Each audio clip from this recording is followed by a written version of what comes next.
Bueno, pues daros una vez más la más afectuosa bienvenida a nuestra Casa Hermandad. Hemos querido organizar desde la Fiscalía de nuestra Junta una mini jornada en la que expertos jurídicos que algunos de ellos dan clases en un curso de posgrado que organiza la Universidad San Pablo CEU, especializado o dirigido precisamente a hermandades y cofradías, pues pudieran ayudarnos a iluminarnos un poco en un panorama que estamos viendo todos, que cada vez se complica más y que muchas veces pues no podemos hacer las cosas ya como las hacíamos. No digo que las hiciéramos a estilo compadre, pero es verdad que las hacíamos pues con buena voluntad y con buena fe, buscando la mejor solución para la hermandad, no beneficio para el bolsillo del hermano mayor ni de la Junta, no, beneficio para la hermandad. Y resulta que ahora hay que tener cuidado qué terreno pisamos, porque bueno, pues nos encontramos a veces con sorpresas como la que nos hemos encontrado este año para la romería de Pentecostés, y como se han encontrado algunas hermandades, porque bueno, Hacienda ya sabemos, lo sabemos en el terreno particular de cada uno, que está pegando bocado por todos lados, a ver dónde coge carnaza, y por tanto creo que es importante que tomemos conciencia de esta situación nueva, cada vez menos condescendiente con las hermandades. En otra época, pues a veces un inspector o alguien de la administración condescendía con determinados temas, pero hoy te encuentras que son funcionarios que se la juegan, porque muchos están teniendo problemas con la justicia y no son condescendientes, no son condescendientes. Por tanto, los pasos que damos en falso nos podemos encontrar con una sorpresa. Con la Fundación San Pablo CEU, de acuerdo con su director, pues contamos con dos de los ponentes de esta mesa, con Eduardo Osborne, que es el que va a abrir esta jornada, y con José García Carranza, que además ha sido directivo en la Hermandad del Rocío de Triana, y también contamos con Fernando Briones. Cada uno va a tocar un apartado, Los tres son abogados en ejercicio, además de ser profesores en este curso, y los tres llevan algunas hermandades, llevan temas jurídicos de algunas hermandades. Pues sin más preámbulo, bienvenidos a vuestra casa, y esperemos que sea una jornada provechosa. Perdonadme que esté de esta guisa, pero sabéis que tenemos a 1500 jóvenes y niños en el camino, que eso es una bendición del cielo, y entonces no me queda más remedio que estar un poquito para arriba y para abajo. Se quedan con ustedes José María, el fiscal, Antonio, que es nuestro delegado de formación, y Andrea, del equipo de tesorería. Muchas gracias y bienvenidos.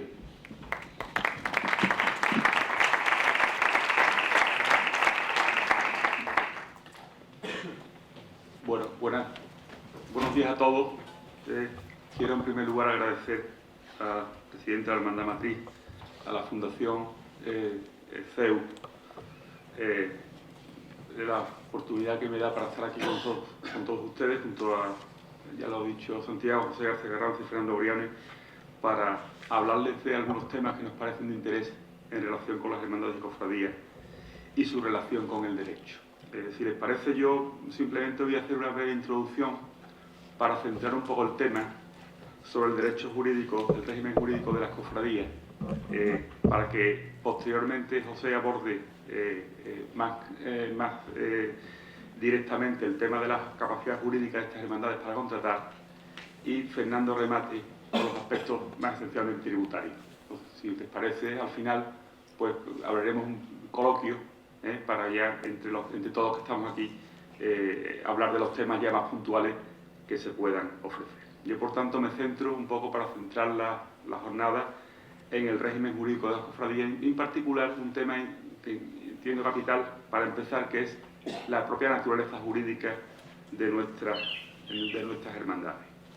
Parto, como saben, del Código de Derecho Canónico, que es la norma universal que nos ampara, y de la que penden las normas particulares de la Iglesia, y que en las hermandades de Sevilla pues se centrarían sobre todo en las normas diocesanas aprobadas por la diócesis de Sevilla en 2016, y después los decretos de ámbito más particular que puede emitir el propio obispo o el vicario general. El derecho canónico consagra, y es un tema interesante que me parece importante, el derecho a fundar una cofradía como un derecho. Es decir, el laico tiene el derecho a fundar asociaciones de fieles. No se trata, por tanto, de un tema que nos venga sobrevenido o de arriba, sino que somos nosotros los laicos, los fieles, los cofrades, los que tenemos el derecho, y además está expresamente previsto en el Código de Derecho Canónico, e incluso se vería que potenciado por para fundar asociaciones. Dice el canon 215, declara el derecho a fundar las asociaciones, ¿vale? Asociaciones que pueden ser de laicos, de clérigos, o, como son corrientemente, mixtas, de laicos, incluso con los clérigos. En la Iglesia distinguimos dos tipos de asociaciones de fieles: las públicas y las privadas. Hubo un tiempo, hace 20 años, finales del siglo XX, principios del XXI, donde, si se acuerdan, hubo una cierta controversia entre esta distinción de figuras que somos, asociaciones públicas de fieles, asociaciones privadas de fieles. ¿Cuál es la diferencia? Es el requisito de independencia, como se decía, el que debe determinar si una asociación es pública, es privada. Esto además llegó a un punto donde incluso una hermandad sevillana, que incluso impugnó las normas diocesanas del año 98, que fueron las primeras que vi que incluso ya un poco empezaron diciendo que las cofradías eran asociaciones públicas de fieles. Y esta hermandad estimaba o consideraba, y hubo una cierta doctrina, algunos compañeros, amigos incluso, que defendían esta teoría de que eran asociaciones privadas de fieles, porque eran independientes, porque se constituían, entendían ellos, por los propios fieles directamente, y que por tanto esa independencia las podía encontrar mejor acomodo en la distinción del canon referente a estas asociaciones privadas de fieles. Sin embargo, esto que llegó incluso a Roma, porque este recurso fue visto incluso en la Santa Sede, pues ya se quedó totalmente zanjado, dando por bueno aquel artículo primero de la norma de 18, que incluso hoy, en las normas diocesanas del 2016, también se recogen en el artículo 2 de las propias normas. Las hermandades son asociaciones públicas de fieles. ¿Por qué son asociaciones públicas de fieles? ¿Cuál sería la diferencia? En la sentencia de la resolución de la Santa Sede, que es interesante porque aborda bastante bien, hace una distinción precisa. Dice, y leo textualmente: esencialmente las asociaciones públicas y las privadas se distinguen en que las primeras, las públicas, son constituidas por la autoridad eclesiástica competente para la consecución de unos fines determinados, como son la enseñanza de la doctrina cristiana en nombre de la Iglesia, la promoción del culto público u otros fines reservadas, natura sua, a la autoridad eclesiástica. Bien, esta alusión al culto público fue lo que también se trasladó a las normas diocesanas, y lo que hace que este tipo de asociaciones sean consideradas como públicas y no como privadas. ¿Qué significa esto? ¿Qué trascendencia tiene? Una muy importante: que participamos de la naturaleza propia de la Iglesia. No tenemos que pedir permiso a nadie para dar una misa, para celebrar un culto, porque nosotros somos ya Iglesia. Esta cuestión, una cuestión de naturaleza, que ya digo fue debatida, quedó totalmente aclarada, y hoy día, de hecho, pues ahí empiezan todas las normas, tanto del canon como de las propias normas diocesanas. Bien, claro, al ser asociaciones públicas de fieles, la primera consecuencia que tiene y más importante es que los bienes son bienes públicos eclesiásticos, lo cual lo distingue un poco de las asociaciones privadas. Pero eso es un tema interesante también porque, claro, alguien decía, bueno, pero si son asociaciones públicas, ¿qué pasa? ¿Que no tienen independencia? No, las asociaciones públicas de fieles siguen teniendo mucha independencia. De hecho, en el propio canon, el propio Código de Derecho Canónico lo sigue diciendo. Las asociaciones son independientes. Los fieles tienen derecho y son independientes y están con total autonomía. Un tema que no es lo mismo la autonomía a los efectos de la propia regulación de una hermandad, que son totalmente autónomas, y otra cosa es que pertenezcan por derecho y participen de la Iglesia y por tanto estén lógicamente ante la órbita y ante la autoridad de la Iglesia. Por tanto, esta discusión pues, fue zanjada y se refuerza de acuerdo con el canon 300, la autoridad de la Iglesia. Bien. Siendo esto así, pues lógicamente las hermandades se mueven bajo el amparo de la Iglesia, bajo el amparo de la autoridad eclesiástica. Y esto es algo que se ha trasladado particularmente a las normas diocesanas. Las normas diocesanas actualmente vigentes son las del año 2016, pues tienen en cuenta estas y recogen en su articulado aspectos que de alguna manera en el año 98 no quedaron claros y que poco a poco han ido materializándose para darle una mayor uniformidad al derecho particular de la Iglesia de Sevilla. Yo básicamente, por no cansarles mucho, de puntualizar algunas cuestiones que me parecen de interés en relación con las normas diocesanas, de acuerdo con lo que estamos hablando de la naturaleza jurídica de las hermandades. Ya he dicho que establecen claramente la naturaleza pública de las asociaciones. Son asociaciones públicas por naturaleza debido fundamentalmente a la promoción del culto público. Las hermandades las erige la autoridad eclesiástica por decreto, aunque puede haber una voluntad incipiente de los fieles a constituir una hermandad, esta no se constituye hasta que estén erigidas por la autoridad competente. Quiere decir que el título que erige a la hermandad es el título de elección, no otro. Se parte siempre de aquí.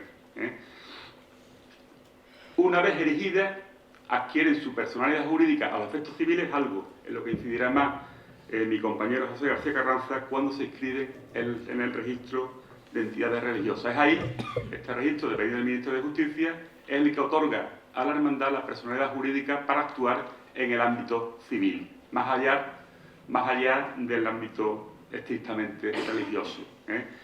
Una de las cuestiones que había ciertos términos de sombra que las normas diocesanas quisieron solventar, es precisamente el hecho de que la Iglesia controle a las hermandades cuando actúan en el ámbito civil, sobre todo en temas de compraventa de inmuebles, digamos, operaciones con trascendencia real, que antes estaban en la sombra de una hermandad puede o no puede. Pues lógicamente la Iglesia aquí se cuidó bastante de tener la potestad de autorizar ciertas operaciones que ya en el pasado dieron muchos problemas a algunas hermandades.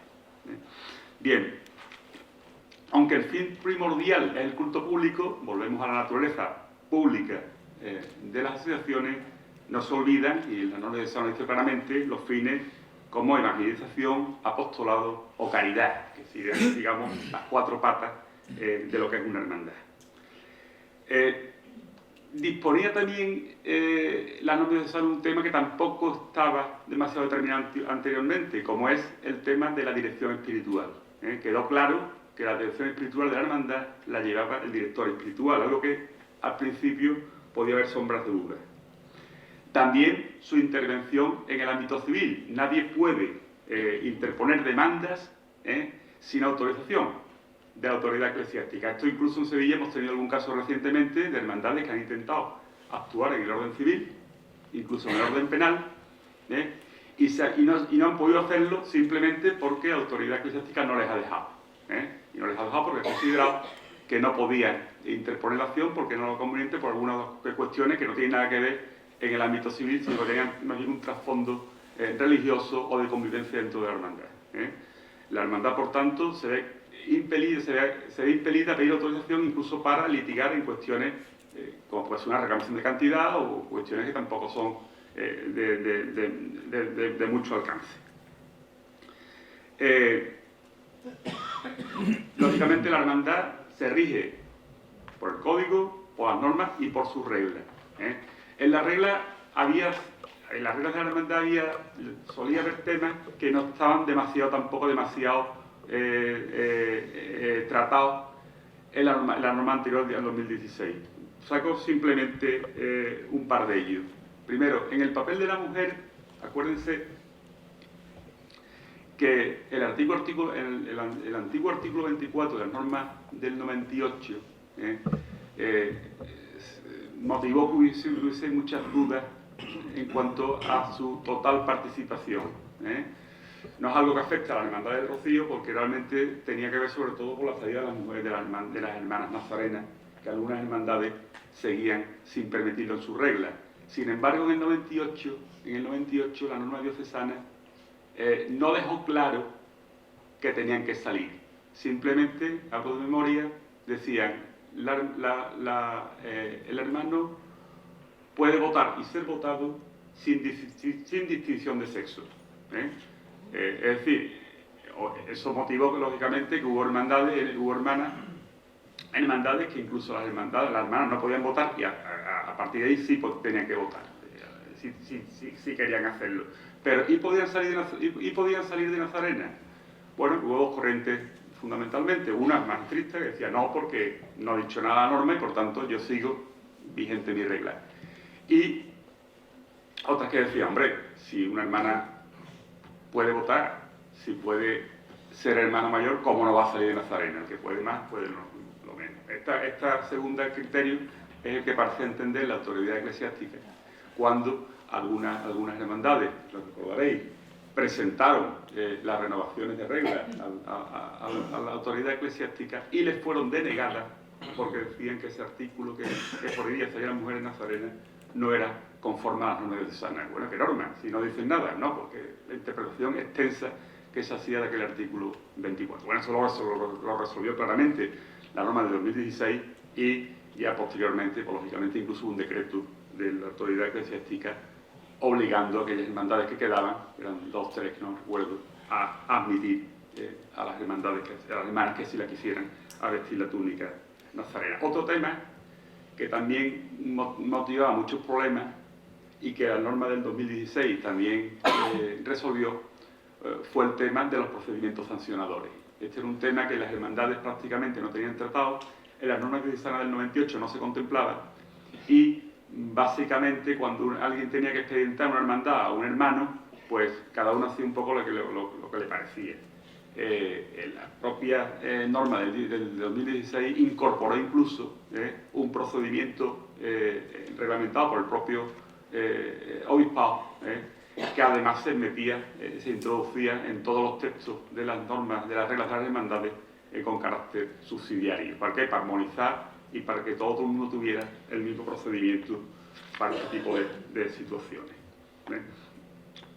En definitiva, y no me quiero alargar mucho más, lo que ha venido haciendo las normas diocesanas que rigen la norma particular de la Iglesia es centrando y quitando zonas de sombra entre lo que una hermandad puede y no debe hacer.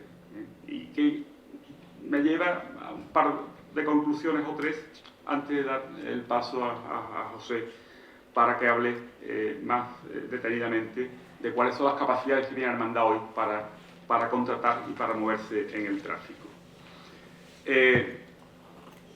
Las tres conclusiones a las que llego son que la intención del legislador trata de conformar a una hermandad como una asociación más de la Iglesia, en el mismo plano que otras, y por tanto plenamente integrada en la realidad cotidiana, que existe una mayor, eso Fernando también nos hablará, porque es un tema una problemática de las hermandades, que es que existe cada vez una mayor complejidad y son muchos más los requisitos que tienen que cumplir hoy las hermandades, tanto desde el punto de vista religioso, pero sobre todo desde el punto de vista civil. Hoy día una hermandad tiene que tener unos resortes, unos medios, puesto que está obligado a cumplir muchos requisitos de orden formal que antes no se cumplían o ni siquiera estaban obligados. Piensen, por ejemplo, en las cuentas. Todos hemos sido miembros de junta y hemos visto cuentas simplemente con criterios de caja, ingresos, gastos, y esa era la cuenta. Bueno, pues, hoy día todo está cambiando y lógicamente hay que dotar unas amortizaciones, unas provisiones, cosas que antes no se hacían, entre otras cosas, pues tampoco, en muchos casos ni siquiera se tenía el conocimiento para hacerlo de una manera eficaz y conforme a unos criterios objetivos equiparables a otras asociaciones del ámbito civil. Hoy día hay que hacerlo y por tanto eso obliga a la hermandad a prepararse y a estar preparada para ese reto. Y después otra cosa que se ha evolucionado es a una mayor claridad y precisión en los términos normativos. Hemos pasado de unas normas que concretaban poco, que sugerían más que decían, a unos textos muchísimo más concretos, donde ya se pone claramente lo que se debe y no se debe hacer.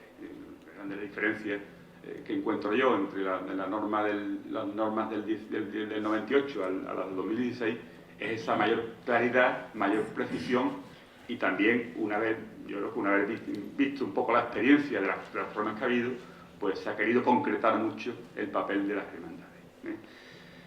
Si les parece, una vez centrado el tema en asociaciones públicas de fieles, con unas obligaciones fiscales, tributarias, legales, de orden civil que tengamos que cumplir, le doy la palabra a José para que siga con la capacidad de contratar de las hermandades y cofradías en el tráfico.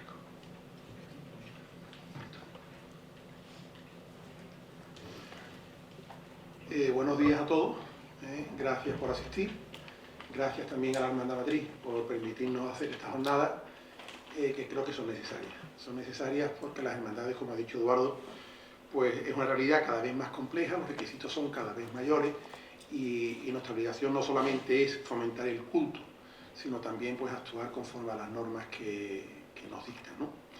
Eduardo ya ha dejado claro el carácter público de las hermandades. Las hermandades son parte de la Iglesia y tienen un carácter público, una naturaleza pública. Yo voy a concretar más qué requisitos tiene que tener la hermandad, qué debe cumplir la hermandad para poder actuar en el tráfico ordinario de la vida. Las hermandades compran, venden, piden préstamos, abren cuentas corrientes, contratan personal, y para poder hacer eso tienen que cumplir una serie de requisitos. Requisitos cada vez más estrictos y más complejos, que si no se cumplen puede hacer que la hermandad no pueda hacer esos actos que antes me he referido. ¿Qué requisitos son? Yo denomino que la hermandad debe tener una triple legitimidad. Debe tener 3 legitimidades y las 3 son necesarias. Si cumple una y no cumple las otras, no podrá actuar. La primera legitimidad es la más obvia, que es la interna. Una hermandad se constituye porque un grupo de personas decide constituir una hermandad por acuerdo de todos ellos y se erige en la hermandad. Actos que veremos después tiene que ser aprobado por el arzobispado. Esa hermandad, cuando decide actuar, en los actos ordinarios los acuerdan las juntas de gobierno. ¿Qué son actos ordinarios? Los que no son extraordinarios, es decir, la vida ordinaria de la hermandad. Y cuando son extraordinarios, lo acuerdan, y todos lo sabemos, porque eso es lo más evidente, los cabildos de las hermandades. Son esos cabildos los que tienen que acordar la compra, la venta, pedir un préstamo o actos relevantes del culto, como puede ser cambiar de sede o restaurar o sustituir la imagen, o en nuestro caso el sin pecado, al que se le da culto. Esa es la legitimidad interna. Si la hermandad no tiene esa legitimidad, no podrá ir a la siguiente, pero no es suficiente. No basta que el cabildo acuerde comprar una casa, acuerde pedir un préstamo, tiene que tener después las otras legitimidades.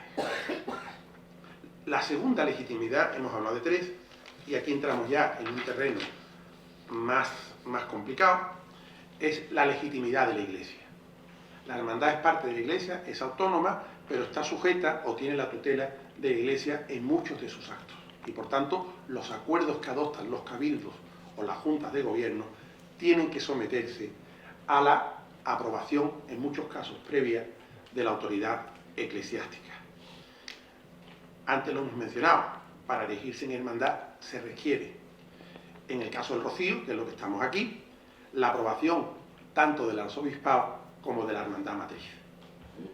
Aunque uno decida elegirse en hermandad, si no tiene esas aprobaciones, nunca podrá ser hermandad del Rocío. Y por eso tiene que aprobarlo y remitirlo a Palacio y después a la hermandad matriz para que se apruebe. Pero la aprobación no concluye la intervención del arzobispado, que durante toda la vida de la hermandad tutelará la vida de esta y los actos o las decisiones que toma. Me voy a centrar aquí. Imagino que aquí habrá hermandades de Sevilla, otras serán de Huelva o de otros lugares, por mi conocimiento de las normas que dictó la diócesis de Sevilla, aunque me consta que en otros arzobispados son similares. En el caso de la diócesis de Sevilla, el anterior arzobispo, don Juan José Asenjo, dictó, en desarrollo de lo previsto en las normas del Código Canónico que ha citado antes Eduardo, unas normas de funcionamiento del protectorado canónico de la archidiócesis de Sevilla, normas que son de obligado cumplimiento por todas las hermandades de la archidiócesis. Esta norma, que es importante y muy importante, en su artículo 4, al definir sus fines, indica, y voy a citar textualmente, las labores que ejercerá este protectorado y que se desarrollarán a lo largo de la presente sección son asesorar y asistir técnicamente a las personas jurídicas sujetas a la presente norma, recibir la documentación de las entidades sujetas a la obligación de rendir cuentas y realizar las actuaciones que procedan, así como conocer y registrar, en los casos que correspondan, el presupuesto y el plan de actuación de la entidad. Realizar las tareas de tutela y vigilancia sobre los actos de administración extraordinaria realizados por las entidades a las que les dé aplicación la presente norma particular, trasladando en su caso la preceptiva autorización del ordinario del lugar. Realizar las tareas de supervisión y vigilancia de la actividad desarrollada por estas entidades en función de la normativa vigente y de lo establecido en sus reglas y estatutos. Es decir, que ya el artículo 4 avisa de que el arzobispado, a través del protectorado canónico, va a realizar una labor de control, tutela y autorización previa de muchos actos de las hermandades. Me voy a centrar en los dos más relevantes. Uno es el de los actos de administración extraordinaria y otro es la rendición de cuentas y de los presupuestos de los próximos ejercicios. Respecto a los actos de administración extraordinaria, se regula expresamente en el artículo 7 de dicha norma, cuyo título es elocuente: tutela y vigilancia de los actos de administración extraordinaria. Dispone este artículo que todo acto que por su importancia modifique sustancialmente o suponga un riesgo notable para la estructura de su patrimonio requerirán de la aprobación previa del Consejo Diocesano de Asuntos Económicos, previa formación del oportuno expediente. Estos actos, y la norma expresamente lo dice, son la adquisición, es decir, la compra, enajenación, venta, arrendamiento u otro gravamen, carga sobre inmuebles, así como otros bienes y derechos patrimoniales. La aceptación o renuncia de herencias, legados o donaciones, y la creación y o participación en fundaciones o asociaciones o empresas con personalidad jurídica independiente, ya sea civil o canónica, propia e independiente a la entidad que lo solicita, es decir, a la hermandad. Quiero destacar que la tutela no alcanza solamente a actos de naturaleza patrimonial sobre los inmuebles, sino que la extienden también a la creación de fundaciones por la hermandad. O sea, una hermandad que desee crear una fundación para un fin propio dentro de la hermandad, pero independiente, puede ser la caridad, puede ser el que sea. Hasta ahora no requería aprobación de Palacio, ahora sí la requiere, y no podrá constituir la fundación si Palacio no la aprueba y la tutela. La tutela es importante. Yo aquí voy a poner varios ejemplos que afectan al rocío por mi condición de rociero y miembro que he sido de una junta de gobierno de una hermandad. Las hermandades, hoy en día, al menos en lo que yo sé, muchas han comprado parcelas para el camino porque hacen falta para las noches o para lo que sea. En el caso de la hermandad de Triana, pues compró una parcela hace unos años en el Aljarafe para el camino y también para las labores de doma y para las necesidades propias nuestras. Bueno, no bastó con el acuerdo del cabildo de la hermandad, tuvimos una legitimidad interna, que es el cabildo que aprobó la compra, y después hubo que montar un expediente y trasladarlo a Palacio. Un expediente que incluía el acuerdo del cabildo, un informe económico que justificaba la suficiencia de los recursos de la hermandad para poder atender esa compra y su sostenibilidad en el futuro. No basta solamente poder justificar la compra, oiga usted, tengo el dinero, sino que además después voy a tener recursos para poder mantenerlo y la financiación adecuada, así como un informe que justifique el por qué se compra, que realmente la hermandad para el cumplimiento de sus fines necesita la compra. Eso tiene que ir a la Comisión de Asuntos Económicos de Palacio, que tiene que aprobarlo y lo puede denegar, y si lo deniega no se podrá comprar, y cuando vaya al notario a comprarlo, aunque hasta ahora no lo hacía, debería incorporarse a la escritura el acuerdo de Palacio de la aprobación. Es un acto claro de tutela. Igualmente ocurre si mañana la hermandad decide constituir una hipoteca sobre la Casa del Rocío, porque va a comprarla, porque la va a hacer nueva o porque lo que sea. Tendrá que hacer un informe, como he explicado en esos términos, que justifique la idoneidad de la inversión, la capacidad de la hermandad de hacerlo y su sostenibilidad en el futuro.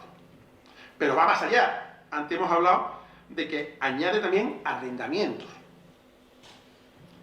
Y aquí planteo yo. Hay hermandades en el Rocío, que su casa hermandad la destinan a unos usos distintos de lo que es propio de la romería o propios de la hermandad, para conseguir recursos, como puede ser celebraciones o algo similar. Si eso se hace mediante arrendamiento a terceros, también habría que pedir autorización a Palacio, porque estamos constituyendo una carga sobre un bien de la hermandad. Antes hemos indicado también donaciones, herencias o legados. En este tema sí hay que ser claro, las hermandades, depende, unas más, otras menos, reciben donaciones y herencias.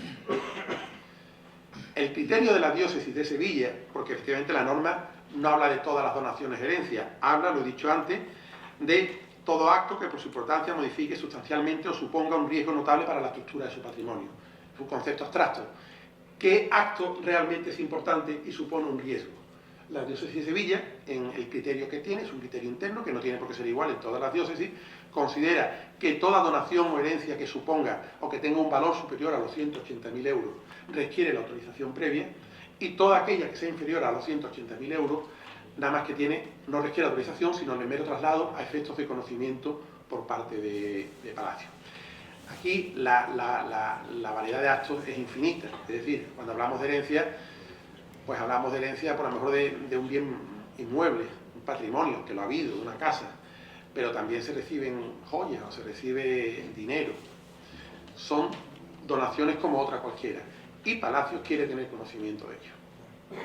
¿Por qué? Porque tutela a las hermandades, porque tiene la obligación de controlarlas y porque en el caso de herencias podría entender que a lo mejor no procede si la herencia conlleva unas cargas, por ejemplo. Entonces, esa labor de tutela que se pone en las normas es importante. Saber que hay que hacerla, porque tiene dos consecuencias. Una, si no se hace, el acto podría ser nulo y no se podría hacer. Y dos, como luego explicará Fernando, y anticipo, los beneficios fiscales, la ley de mecenazgo, exige el cumplimiento de las normativas canónicas y civiles. Entramos en la segunda obligación que quiero explicar con más detalle, que es la obligación de rendir anualmente cuentas, así como los presupuestos del ejercicio siguiente. Hombre, esto es muy importante por lo que significa de tutela o control, y también porque su incumplimiento, lo acabo de decir antes, podría conllevar la pérdida de los beneficios que la ley de mecenazgo otorga a las hermandades. Esta tutela o control se regulan en el artículo 10 de la norma del Arzobispado de Sevilla, donde de manera exhaustiva y aquí con mucho detalle se regula el procedimiento a seguir. y dice que las cuentas se deberán presentar antes del 28 de febrero. No tiene por qué coincidir con los cabildos internos lo aprueban, pero tienen que presentar a Palacio antes del 28 de febrero, dice hasta la fecha, en un formato normalizado que tiene Palacio para presentación de cuentas, al que se tiene que adjuntar, lógicamente, el certificado de aprobación de cuentas por el secretario con el visto bueno del hermano mayor del cabildo correspondiente.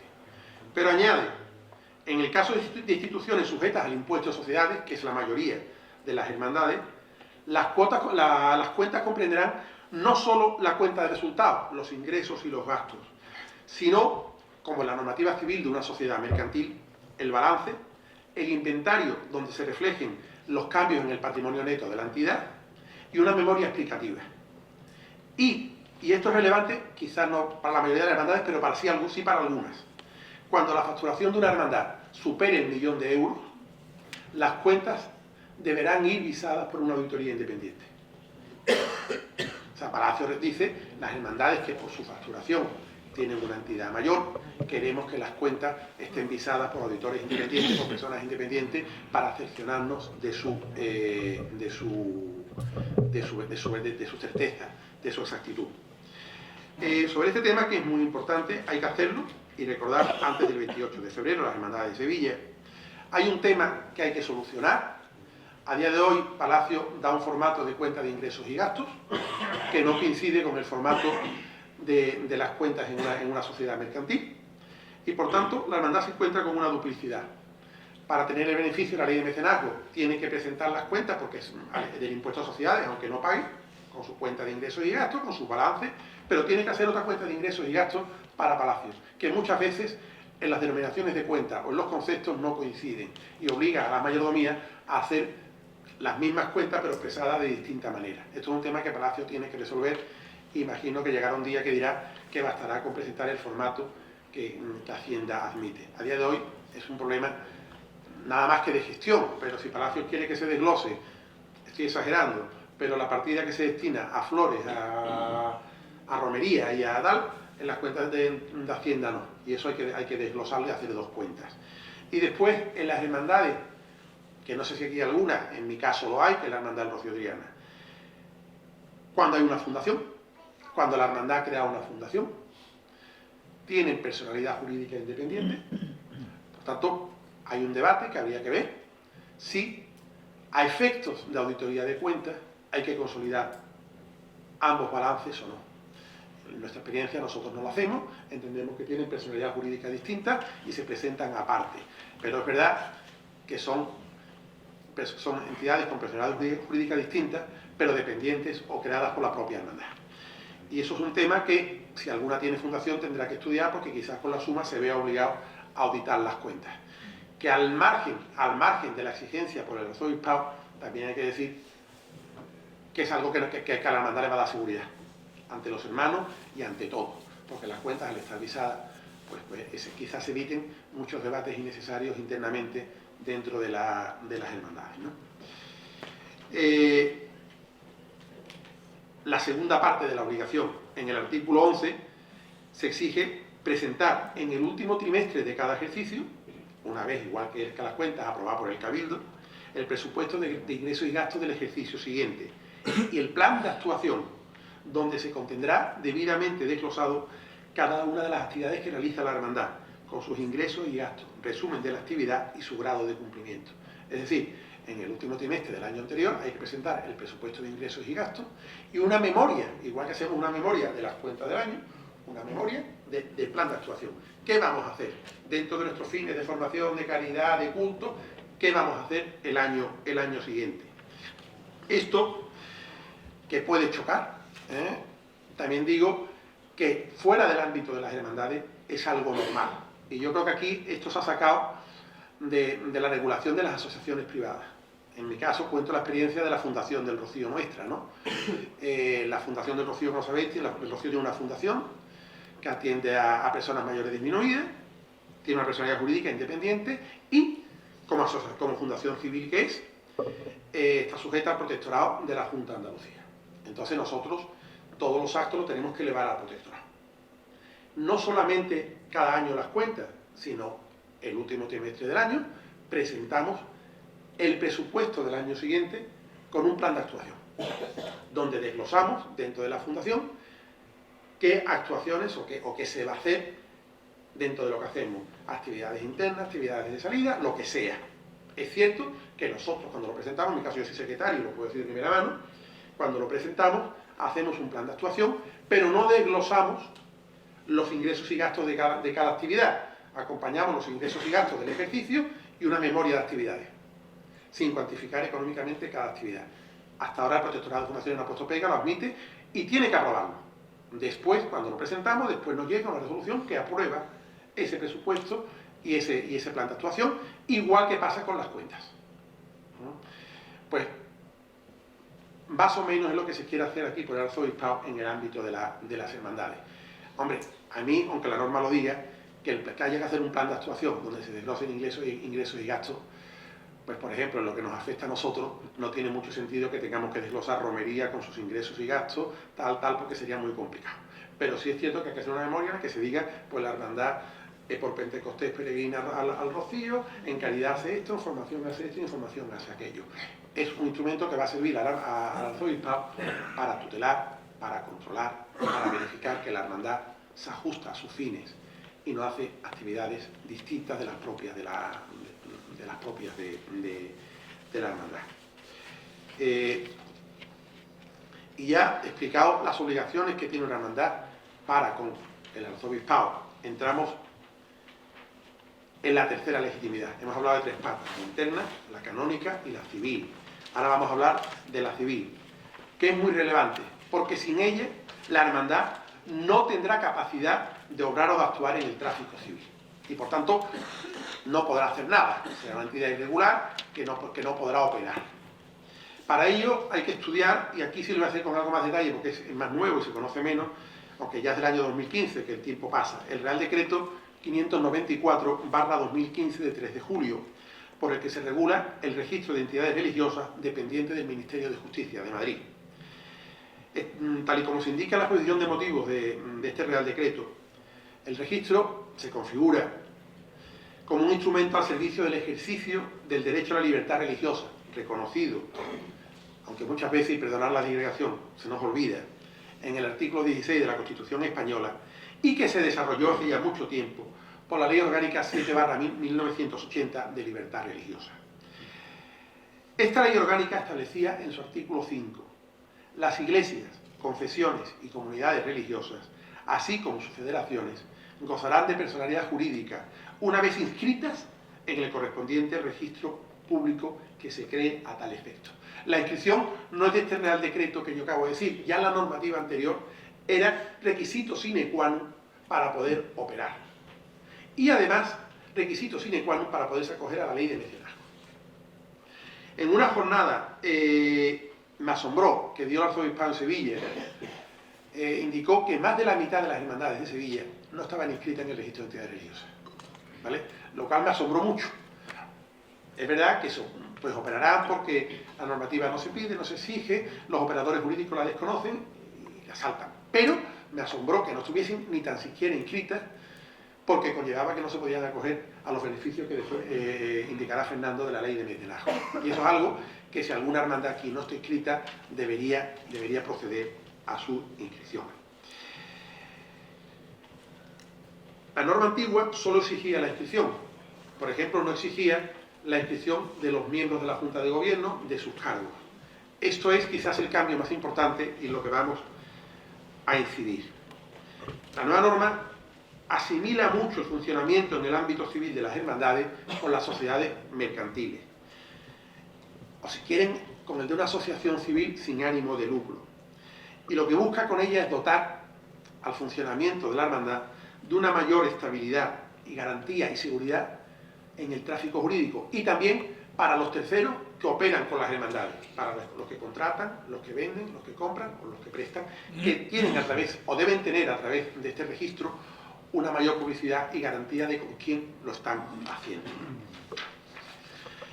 Empezamos a analizar este Real Decreto en el artículo 2.2, que entre las entidades inscribibles expresamente incluye a las asociaciones con fines religiosos. Para que no haya duda, ya Eduardo lo ha aclarado, las hermandades son asociaciones con fines religiosos y tienen que estar inscritos.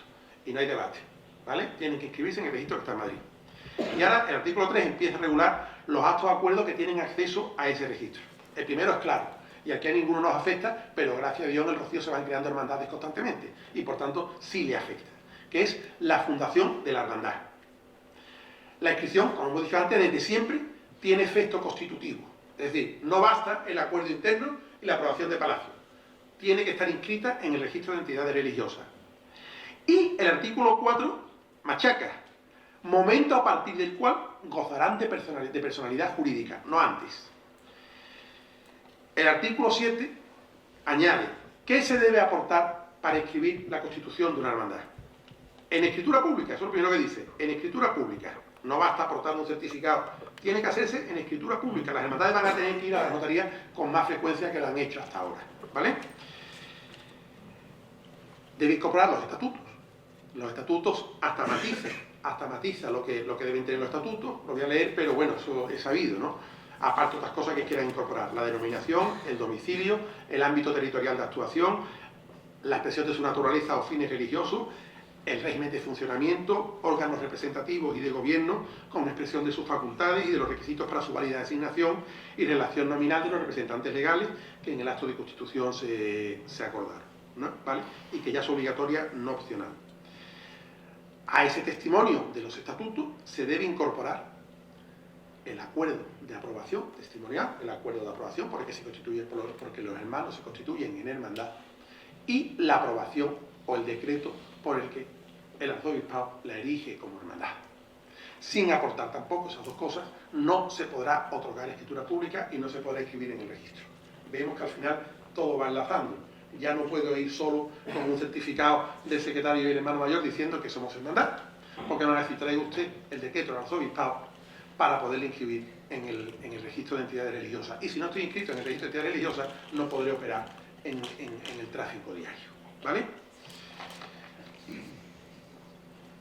Una vez se presente, ya tengo la escritura, la presento en el registro de entidades religiosas, se puede presentar telemáticamente o presencialmente en Madrid, lo cual no tiene mucho sentido que haya que desplazarse hasta allí para presentarlo. Hay un plazo de 6 meses para su resolución por el Ministerio de Justicia. Aquí surge un problema, que es el silencio. Si pasan 6 meses y no te resuelven, el silencio es positivo, es decir, se entiende aprobada. Pero es verdad que nos tienen que dar un número de registro para poder operar. Por tanto, hay que entender que en la buena fe que debe regir las relaciones administración-ciudadano, el registro de entidades religiosas procederá, cuando verifique que han pasado 6 meses sin esta resolución, a dar un número de registro a la hermandad. Si no lo hace, pues la hermandad se encontrará con un problema, porque tendrá que exigir al registro que le dé el número, y que el registro no podrá denegarlo porque no está inscrita, porque por silencio ya la resolución tiene que ser obligatoriamente favorable. Y de bien, y aquí hay un tema que ya planteo yo, pero quizá no es el momento de decirlo, es ¿qué ocurre si como consecuencia del silencio se adquieren derechos contra ley? ¿Esa hermandad es correcta? ¿Está debidamente inscrita? Hombre, en el caso de una hermandad de una institución religiosa, el tema no es relevante porque ha pasado primero el filtro del arzobispado, con lo cual es difícil de imaginar artículos que vayan contra la Constitución o sean discriminatorios o no sean correctos. Pero bueno, es un tema que habría que ver ahí qué efectos tiene en ese caso el silencio positivo. Vuelvo a insistir, la importancia de la inscripción en el registro, por los obvios efectos civiles para poder operar y porque si no, no se puede uno acoger a las bonificaciones fiscales derivadas de la ley de mecenazgo, ¿vale? Igual que se inscribe la Constitución, también hay que inscribir todas las modificaciones estatutarias que se aprueben durante la vida de la hermandad. La hermandad no es algo pétreo, no es algo momificado, evoluciona con la vida y los estatutos se modifican constantemente. Yo creo que todas las hermandades que estamos aquí, o muchas de ellas, hemos tenido modificaciones de los estatutos por las razones que sean, que no es el momento de entrar. Pues aquí dice el artículo 12. Igual, hay que solicitar la inscripción mediante documento público, básicamente escritura. Ahí hay que incorporar de nuevo el acta del cabildo donde se aprueba la modificación con el texto íntegro de los artículos que se modifican, indicando el quórum y la fecha en que se procedió a la modificación. Y hay que acompañar igual que el certificado de Palacio, aprobando la modificación estatutaria, hay que incorporarlo a la escritura que hay que presentar al registro. Y añade el punto 2, que cuando la modificación afecte a los fines, régimen de funcionamiento y órganos representativos, será preciso aportar el texto íntegro de los estatutos, no solamente el artículo modificado. Hay ciertos aspectos importantes de la hermandad que la modificación hay que incorporarla un texto íntegro de nuevo de los estatutos debidamente testimonial, ¿vale? El problema que se plantea en las modificaciones estatutarias es que hay que presentarlo en el plazo de 3 meses, desde que se aprueban. Si transcurren 3 meses y no se presentan, se entienden por decaído y habría que aprobarlo de nuevo. Aquí la norma no dice nada porque es una norma civil, tampoco conoce el funcionamiento de las hermandades. Claro, yo apruebo la modificación en el Cabildo y la elevo a Palacio para que me la apruebe. Palacio puede tardar. ¿Qué ocurre si Palacio tarda más de 3 meses? ¿Quiere decir que la modificación ya ha decaído? Hombre, no dice nada, pero la interpretación más coherente es que el plazo se compute desde la aprobación de Palacio, que es el último acto interno para que la norma tenga validez en el ámbito canónico, en el ámbito de la Iglesia del que formamos parte. Porque si no habría un problema. Si no habría un problema que obligaría a Palacio a resolverlo en el plazo de 3 meses. Porque si no lo hace, obliga a una hermandad a tener que convocar un cabildo de nuevo, lo cual sería no un disparate, pero una complicación importante para la hermandad, ¿vale? Importante, igual que la Constitución, la modificación, los efectos de la modificación solamente nacen con la inscripción en el registro. No basta con la aprobación del cabildo y que incluso con que te la apruebe Palacio. Si no se inscribe, se tienen por no puesto. A efectos internos es discutible, pero a efectos externos se entiende por no puesto, ¿vale? Igual que explicado en la Constitución, el plazo de resolución es de 6 meses con los efectos que hemos dicho anteriormente. Y en tercer lugar, hay que hacer referencia, que es lo más relevante y lo más importante para todos los que estamos aquí, a la inscripción de los órganos de representación. Eso es la novedad más relevante de la norma.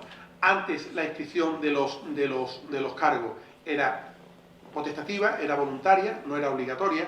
Ahora pasa a ser obligatoria. Es decir, cada junta de gobierno tiene que inscribirse en el registro de entidades religiosas.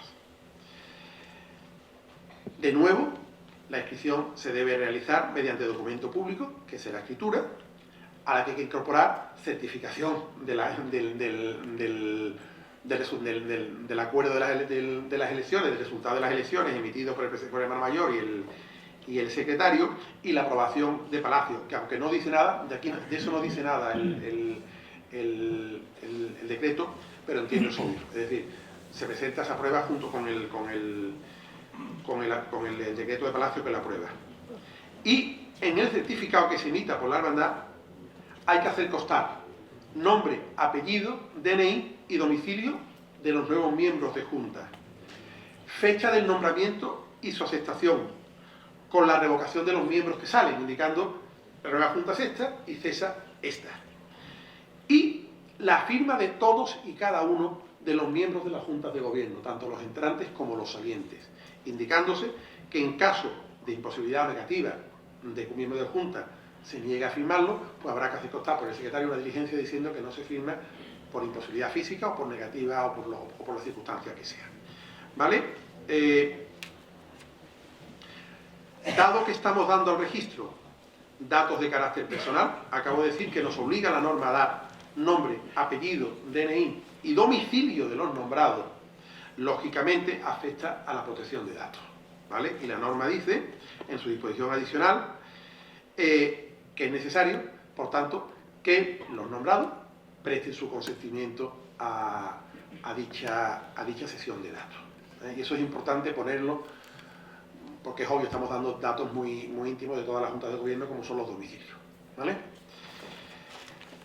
El nombramiento, estamos en lo mismo, hay que comunicarlo en el plazo de 3 meses, desde que se haya alzado el acuerdo de modificación. Disyuntiva, la misma que he dicho antes con las modificaciones. El nombramiento va a Palacio y Palacio tiene que aprobarlo en 3 meses. Hay que entender que el plazo se computa desde que llega la aprobación de Palacio para evitar ese problema. Y aquí es lo más importante. en la inscripción de los cargos, el que permite al secretario la facultad de certificar las actas y los acuerdos que corresponden a representantes de la entidad, con el visto bueno del hermano mayor en su caso, siendo necesario para la inscripción de los actos certificado de la inscripción del cargo del certificante. Es decir, el certificado de la hermandad, a partir de ahora, debe tener el acuerdo de inscripción en el registro de entidades religiosas, que es el que le habilita, el que le sirve para acreditar su condición de secretario y realizar las funciones que en la condición de tal le tienen atribuidos los estatutos. Como dice la propia norma, dice, la acreditación de la condición de representante legal de la entidad se realiza a través del oportuno certificado, que debe ser emitido por el registro, donde se hará constar la fecha de inscripción del representante y la indicación expresa de que no se ha recibido en el registro ninguna comunicación que modifique la representación de la entidad. Es muy parecido, en el fondo, a lo que se hace en una sociedad mercantil. Yo pido un certificado de cargo al registro mercantil que me lo da. Pues aquí se puede pedir y se debe pedir al registro de entidades religiosas. Ya eso es lo más relevante. Después, un caso que esperemos no se dé en ninguna de las que estamos aquí, no se va a dar, regula el supuesto de disolución, ¿vale? La disolución de la entidad, igual, la disolución requiere aprobación de cabildo, aprobación de palacio y escritura pública donde se lee el acuerdo de disolución y presentación al registro. Tendrá validez la disolución desde que se inscriba en el registro. No dice nada la norma, pero entiendo yo que eso va por sí, que evidentemente para disolver una entidad en el acuerdo del cabildo donde se disuelve la hermandad hay que aprobar un balance liquidativo de la entidad con sus activos y su pasivo y su liquidación. Por terminar ya rápido, hay una novedad que aquí sí es potestativa, pero que yo creo que se debe hacer. Esto no es obligatorio. El registro permite la posibilidad de anotar en el registro de entidades religiosas los lugares de culto, lo cual a mí me parece algo interesante y positivo. ¿Por qué? Porque nos puede ayudar, y Fernando entrará luego, en el tema de la ley de mecenazgo. La exención que da la ley de mecenazgo a los lugares de culto da lugar a muchos debates. ¿Esto es un lugar de culto o no es un lugar de culto? Pues la inscripción en el registro nos permite tener una presunción juris tanto de que esto está inscrito como lugar de culto de la hermandad, ¿vale? Es algo potestativo, pero quien lo quiera hacer lo puede hacer. Y decir que el registro, como he dicho al principio, está en Madrid. El decreto que indicaba, el 594/2015, regula su funcionamiento interno, depende del Ministerio de Justicia, tiene sede independiente. A título de anécdota, yo estaba allí y recuerdo que cuando fui por un tema de la hermandad de Rocío, tuve que ir a Madrid. Al entrar allí, pues tú entras, es un edificio bueno, y hay un señor que le dice institución católica o otras confesiones. Y en función de si eres católico o no, te vas a sumar donde se atienden a todas las hermandades, a todas las instituciones dependientes de la Iglesia, o otras instituciones que pueden ser de otra confesión, por ejemplo, musulmana o lo que sea, que también tienen que cumplir estos requisitos. Y por lo que yo detecté, también van por allí. Me llamó la atención, ¿no? En el registro, cada hermandad va a tener asignada su número, su ficha, donde se harán constar todos los actos que va inscribiendo, constitución, modificación, cargo, que son públicos y que cualquiera puede solicitar una certificación a efecto de verificar que los cargos están vigentes, que quiénes son los hermanos mayores, quiénes son los secretarios o quiénes son los responsables de la hermandad. Y que indica la norma en caso de impugnación. Se tomará nota marginal diciendo que ese acuerdo por ejemplo, de designación de cargo está impugnado porque unos hermanos han decidido que el cabildo fue nulo, por lo que sea, ¿vale? Y también se hará constar para que se sepa. Se hace constar el reglamento en su artículo 29 que los datos deben estar actualizados, se deben, lógicamente, va de suyo, ¿no? Es decir, cada vez que hay un cambio hay que notificarlo, hay que comunicarlo, pero impone otra obligación que dice, y en todo caso, los tengan o no actualizados, cada 2 años hay que aportar una declaración de funcionamiento a través de un formulario que se tendrá que poner, todavía no se ha puesto, necesita desarrollo reglamentario en la página web del registro. Es decir, cada 2 años la hermandad tiene que decir, oye usted, que seguimos aquí, que estamos vivos y que todo marcha en orden, para que ellos sepan que la hermandad y sus cargos siguen vigentes. He hablado de la importancia de la inscripción, no solamente porque es una obligación legal, no solamente porque es lo que nos habilita para operar, sino porque cuando hay modificación de cargos, el que cesa debe velar también porque cese en el registro, porque si no sigue apareciendo como responsable de la hermandad. Y por tanto, en caso de alguna irregularidad, le podrían imputar responsabilidad. Por tanto, esto sí hay que decirlo, los que salgan en las juntas y los que entren, pero los que entren para poder operar y los que salgan para terminar. Si no, pues te vas a encontrar que tú sigas apareciendo como hermano mayor o como secretario y podrías tener, igual que en una sociedad mercantil, algún tipo de responsabilidad en caso de que un tercero tuviese un perjuicio con la hermandad. Ya he dicho el carácter público de este registro al que puede acceder cualquiera, su finalidad, que es dotar de seguridad interna a la hermandad y también de seguridad en el tráfico de la hermandad con terceros y ante sus operadores. No olvidemos que la hermandad tiene proveedores, trabajadores, acreedores, y esto va a dotar de mucha seguridad al operar de la hermandad.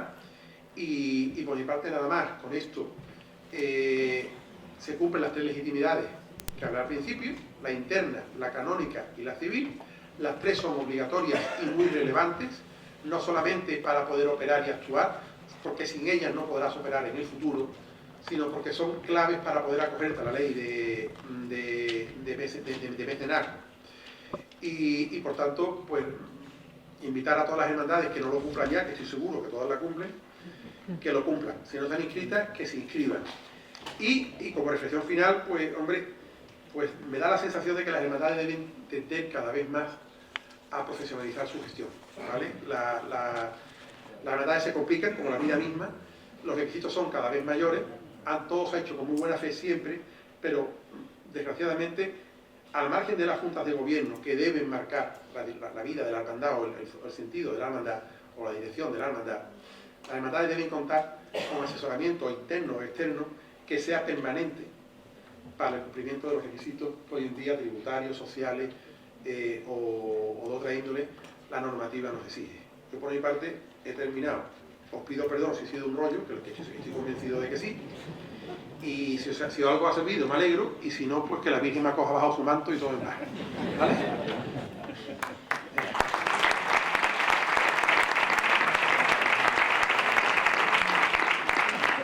Bueno, gracias. Presidente que no ha podido estar, como él bien ha comentado esta mañana, pues la verdad que tenemos un día bastante ajetreado y bueno, pues en todos lados no se puede estar. Cómo no daros las gracias de parte de la Hermandad Matriz por esta conferencia tan necesaria e interesante y que nada, como bien habéis dicho, pues las hermandades cada vez pues estamos más mirados, estamos bueno, pues con situaciones más difíciles, como hemos podido ver, pues con muchas lagunas, ¿no? Que no nos queda claro qué hacer, qué no hacer. Y bueno, yo creo que poco a poco y con el paso del tiempo, pues nos iremos poniendo al día. Daros estos obsequios de parte de la Hermandad Matriz.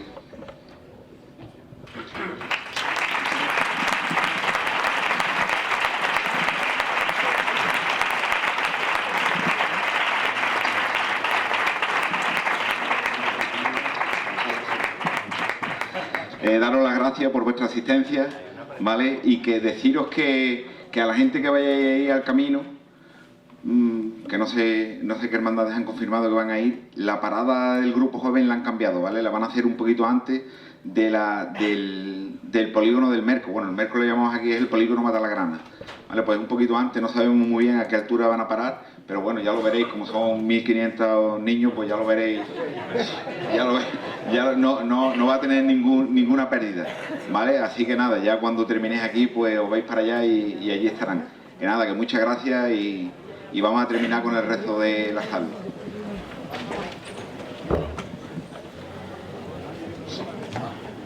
Salve. Dios te salve.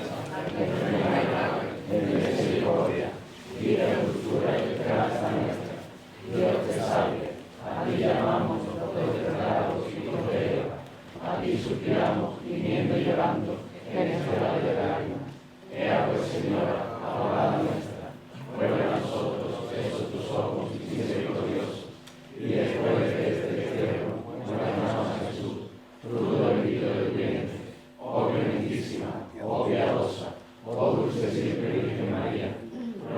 nosotros, Santa Madre